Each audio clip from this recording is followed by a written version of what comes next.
নমস্কার সবাইকে, মাই ডেলি ওয়াইটি লাইফে আপনাদের সবাইকে জানাই স্বাগত। আশা করছি আপনারা যে যেখান থেকেই আমার ভিডিওটি দেখছেন সকলেই খুব ভালো আছেন এবং সুস্থ আছেন। আজ সোমবার, মানে সপ্তাহের প্রথম দিন। আর এই সপ্তাহের প্রথম দিনে বাড়ির পুরুষ মানুষেরা যেমন তাদের নিজেদের কর্মসংস্থানে যাওয়ার জন্য ব্যস্ত হয়ে পড়ে, ঠিক সেরকমই বাড়ির মহিলাদেরও কিন্তু তাদের কাজকর্মগুলো সময়ের মধ্যে কমপ্লিট করা নিয়ে সচেতন থাকতে হয়, যাতে তাদের পুরুষ মানুষেরা তাদের কর্মসংস্থানে টাইমলি পৌঁছাতে পারে। এখন ঘড়িতে প্রায় সকাল 6টা মতন বাজে, আর ঘুম থেকে উঠেই আমি সোজা চলে এসেছি রান্নাঘরে। এসেই একটা সসপ্যানে আমি চায়ের জল বসিয়ে দিয়েছি। অনুর বাবা, কাকাই আর জেঠুর জন্য একটু গ্রিন টি বানাবো। অনু আমার মেয়ের নাম। আমি আগের ইন্ট্রোডাকশন ব্লগে আপনাদের জানিয়েছিলাম যে আমার একটি ছোট্ট 1.5 বছরের মেয়ে রয়েছে। ওর নাম অনুভা। আমি ওকে অনু বলেই ডাকি। ও প্রতিদিন সকালে আমাদের সাথেই ঘুম থেকে উঠে পড়ে, আর যেইটুকু টাইম আমি সকালে রান্নাঘরে থাকি সেইটুকু টাইম ওর জেঠু, কাকাই বা বাবা যে কেউ ওকে মোটামুটি দেখে রাখে। ওইদিকে চাটা করা কমপ্লিট হয়ে গেছে, ওটা নামিয়ে আমি একটা ঢাকনা দিয়ে ঢেকে রাখলাম। আর এদিকে আমি ভাতের হাঁড়িটা বসিয়ে দিলাম। আজকে রান্না করব একটু পুঁই মেচড়ি। এটাকে আমরা মেচড়ি বলি, অনেকেই এটাকে পুঁই ফল বলে থাকে। তো এটাই একটু আলু, বেগুন আর কচু দিয়ে একটা মাছের মাথা দিয়ে একটু চচ্চড়ি মতো করব। আর এরকম একটা ছাদা জাম কেন নিয়েছি বলুন তো? যেমন আমরা পিঠে তৈরি করার সময় এই জামগুলো ইউজ করি, এটাও সেই জামই। তো আমি এর মধ্যে সবজিটা ভাতের হাঁড়ির ওপরে বসিয়ে দিলাম, যাতে করে সবজিটা মানে হালকা সেদ্ধ থাকে। তাহলে তরকারি রান্না করতে কি হয় বলুন তো, খুব একটা টাইম লাগে না। এদিকে আমি চাটা ছেঁকে নিয়েছি, এবার ওদেরকে দিয়ে আসবো। দাঁড়ান, একটা ট্রে নিয়ে আসি। এই যে এই ট্রেটা কালকে একটা ফেরিওয়ালা দোকানের কাছ থেকে নিয়েছিলাম, 20 টাকা মাত্র নিয়েছে। বাট ট্রেটা দেখতে খুব সুন্দর লাগছে, তাই না? দাঁড়ান, এবার ওদেরকে দিয়ে আসি চাটা। মাছটা কালকে রাতে আনা হয়েছিল। মাছগুলো কালকে রাতে রান্না করেছি, আরও কিছু ভেজে রেখে দিয়েছি যাতে আমাকে সকালে ভাজতে না হয়। কিন্তু মাছের মাথাগুলোকে আমি কাঁচা ফ্রিজে রেখেছিলাম। এটা এখন তাই লবণ আর হলুদটা মেখে রাখছি। দাঁড়ান, এগুলোকে আগে ভাজতে বসিয়ে দিই, তারপরে অনু কী করছে একটু দেখে আসি। কারণ মেয়ে আমার চোখের আড়াল হলে আমার যেন মনটা ছটফট করে, তাই ওকে একবারটি দেখে আসতে হবে ও কী করছে।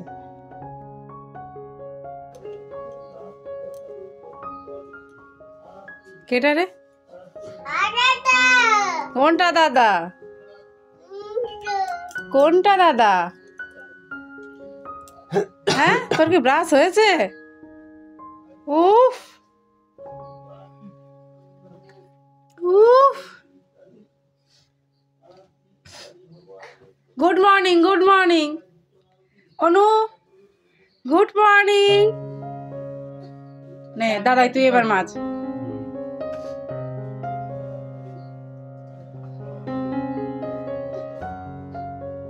এই দাদা কোনটা? এবার পাপাকে দিবে না।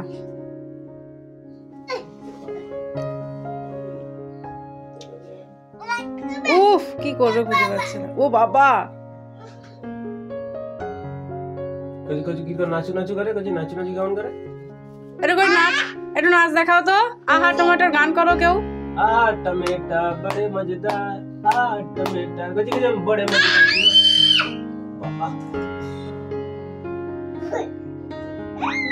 এই যে কি কোন আছে? এই যে টেঙ্গেরে টেঙ্গেরে টেঙ্গেরে হবে হবে হবে। হ্যাঁ, আমি করছি ভিডিও করছি, আমি করছি। ও মা টেনে নিচ্ছে, দেখো। আরে আমি করছি ভিডিও, আমি করছি। ও তুই দেখবি? চলুন, ওইদিকে মেয়ে খেলা করছে, এই যে দেখে এলাম, এটাই আমার মনে একটা প্রশান্তি।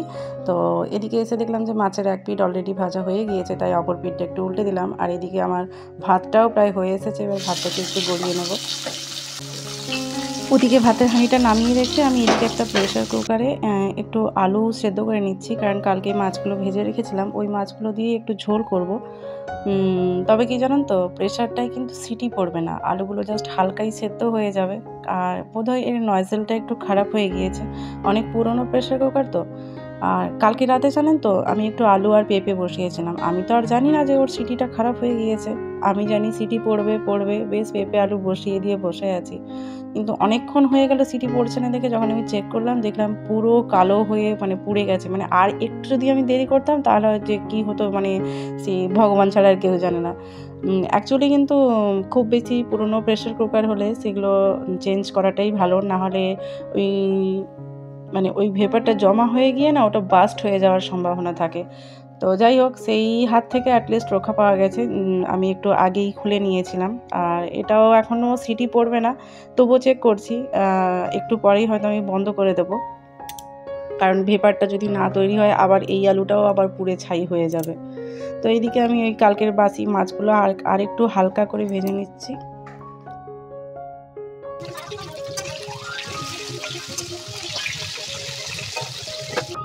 প্রায় 5 মিনিট মতো হয়ে গেল, কিন্তু সিটিটা এখনও পড়েনি, তাই আমি একবার চেক করে নিচ্ছি ভেপার তৈরি হয়েছে কি না। তৈরি হয়নি ভেপার।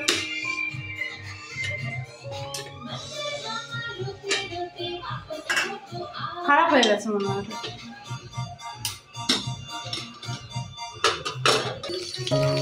আমি আমার হাজব্যান্ডকে ডেকে একবার দেখিয়ে নিলাম যে প্রেসারটা ঠিক আছে কিনা। ও দেখে বলল যে না, এবার ওটা বিদায় হয়ে যাওয়ার সময় হয়ে এসেছে। তো যাই হোক, চলো, ও স্নান করে রেডি হয়ে গিয়েছে।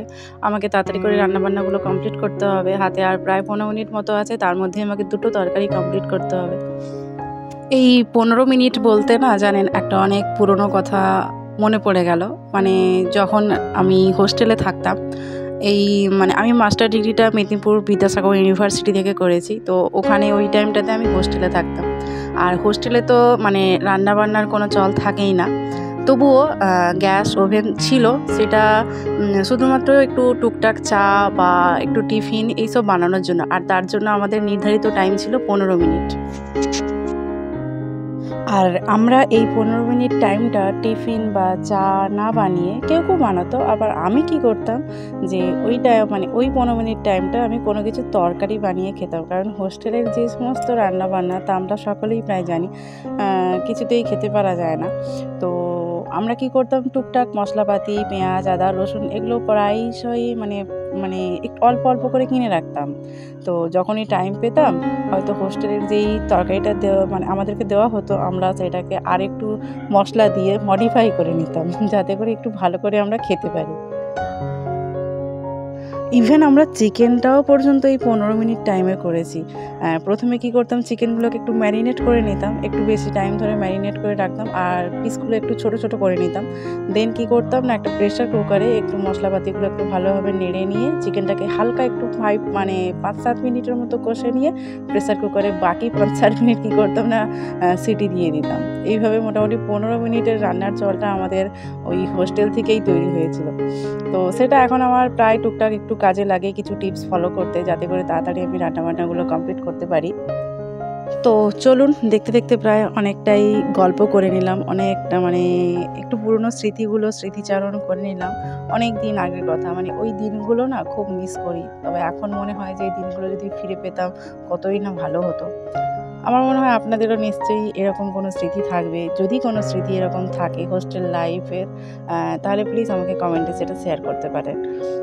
তো চলুন, ওইদিকে অনেকটা টাইম এগিয়ে যাচ্ছে, হাজব্যান্ডও রেডি হচ্ছে, সেই জন্য আমি পাশাপাশি 2টো কড়াই বসিয়ে দিলাম, যাতে করে 2টো তরকারি তাড়াতাড়ি করে নিতে পারি। এখানে রান্নার রেসিপি আপনাদেরকে তো বলে দেওয়ার মতো কিছুই নেই, তাই রান্নাটা করতে করতে আমি একটু গল্প করে নিলাম। সকালে ঘুম থেকে উঠেই আমার সকালটা শুরু হয় এই রান্নাঘর দিয়েই। বাসি ঘরের কাজকর্মগুলো আমাকে করতে হয় না, আমার শাশুড়ি মা ওগুলো করে নেন।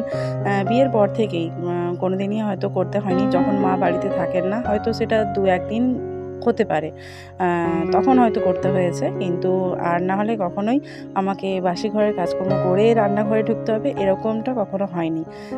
শাশুড়ি মা ওগুলো কমপ্লিট করেই রাখেন।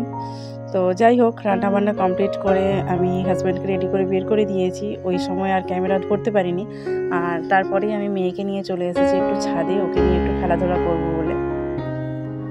এই দেখো ফুল, এসো এখানে, জলে উঠবে না। এই সর, আমি জল সরে দিই, সরে যা, আমি জল সরিয়ে দিই। বাজে মেয়ে একটা, আবার জলে এই করতে গেছে। কি এগুলো বলো, কি কি দাও, আমার বল দাও, বল দাও, আমি খেলবো। তো বল দাও, যাও তুমি ব্যাট করো, আমি বল মারছি, ব্যাট করো, ব্যাট করো।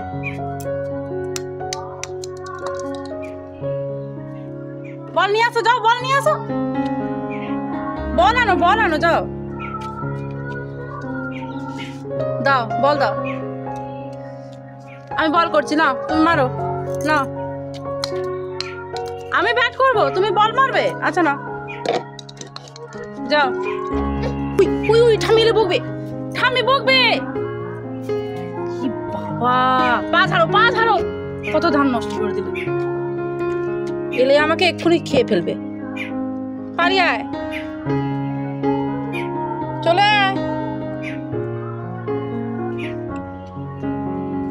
এখানে কে ধান রোদে দিয়ে গেছে? কাকি মা দিয়ে গেছে মনে হয়, লম্বা লম্বা ধান।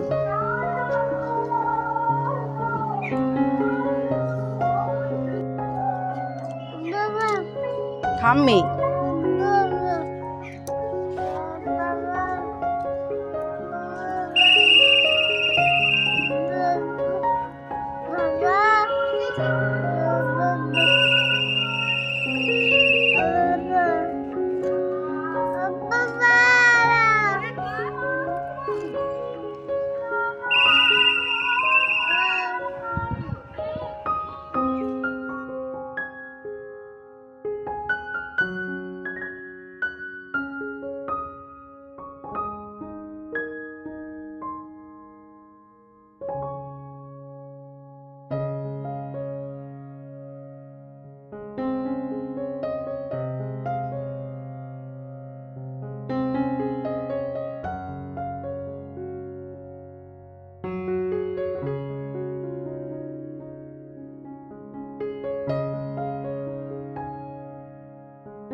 এদিকে অনু এখন একটু বসেছে চাউমিন খেতে। অনুর দাদা স্কুলে যাবে, তাই অনুর জেম্মা তার জন্য টিফিন করেছিল একটু চাউমিন। আর অনু যেহেতু চাউমিনটা খেতে একটু পছন্দ করে, সেই জন্য ওকেও প্লেটে করে একটু চাউমিন দিয়ে গিয়েছে। আর ও এখন সেটাই বসে বসে খাচ্ছে। আর একটু মানে ছাদ থেকে নেমে এসে একটু ঘুমোবে বলে হু হু করছিল, আর ঘুম পাড়ানোর চেষ্টা করেছিলাম, কিন্তু চাউমিনটা যা এসেছে ও উঠে পড়েছিল। এই দেখুন ও ঘুমিয়ে পড়েছে। আর এই যে কিছুটা চাউমিন এখন রেখে দিয়েছে, তো আমি ভাবছি এটা এখন রেখে দেবো। ও যখন ঘুম থেকে উঠবে, ঠিক স্নান করার আগেই উঠবে 12টা সাড়ে 12টার দিকে, তখন ওকে একটু দেবো, তখন একটু খেয়ে নেবে। ফলে কি হয়, স্নান করার টাইমটা একটু ম্যাচ করবে না। ঘুম থেকে উঠলে আমার মেয়ে একটু ম্যাচ করে, হু হু করে, স্নান করতে চায় না। এখন আবার এই প্রবলেমটা হয়েছে। চলুন এটা এখন রেখে দিই। আর আজকের মতো ব্লগটা তাহলে এখানেই শেষ করছি। দেখা হবে আবারও একটা নতুন ব্লগ নিয়ে। ততক্ষণ সবাই ভালো থাকবেন, সুস্থ থাকবেন, সাবধানে থাকবেন। আর আজকের ব্লগটা আপনাদের কেমন লাগলো সেটা আমাকে অবশ্যই কমেন্ট করে জানাবেন। ভালো লাগলে একটা লাইক করে দেবেন। দেখা হবে আবারও একটা নতুন ব্লগ নিয়ে। আর চ্যানেলে আমার নতুন বন্ধু হয়ে থাকলে প্লিজ চ্যানেলটি সাবস্ক্রাইব করে আমার পাশে থাকতে পারেন। আর এতক্ষণ ধরে যেসব বন্ধুরা আমার ভিডিওটি দেখলে তাদেরকে অসংখ্য ধন্যবাদ এতক্ষণ ধরে আমার ভিডিওতে স্টে করে থাকার জন্য।